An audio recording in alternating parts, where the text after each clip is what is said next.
I'm sorry, Adam. I gotta be blunt here. You are expensive. You're coming from an environment that rewards you for different things than a startup would. And I know that that sounds really cryptic. I don't mean it to be, but you don't have proven startup experience. So there is or can be an adjustment period that sometimes lands in salary ranges. Are you going to walk in and be effective in 90 days?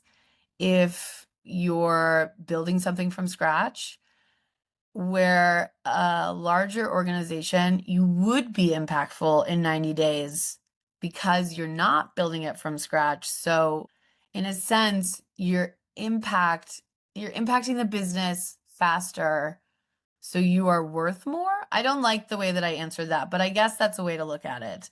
But again, if you're open to other levers to negotiate title, sign on, equity, you aren't as expensive. But I think the biggest thing to think about is you're going from an environment that is structured to unstructured. And unstructured environments are inherently risky. And so a risk factor is a lower compensation. So it really is a very tricky, sticky situation. And I think it's more about finding the right environment versus the right compensation package. So the right environment is going to allow you room for growth. It's going to educate and train you in the right way that's going to allow for success. And you have to sort of buy into and drink the Kool-Aid of an organization to get the dividends on the back end with salary increases. The other thing that I always like to tell people is that this is a starting number. You are not going to retire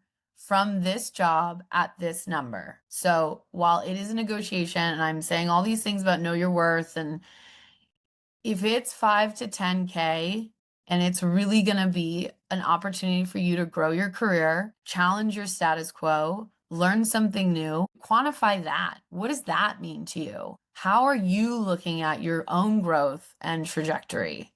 And that is, if I want to work at a startup and I only have big experience, I might need to back up to go forward. And that means taking a lateral move, potentially a pay cut, to then grow in the right direction.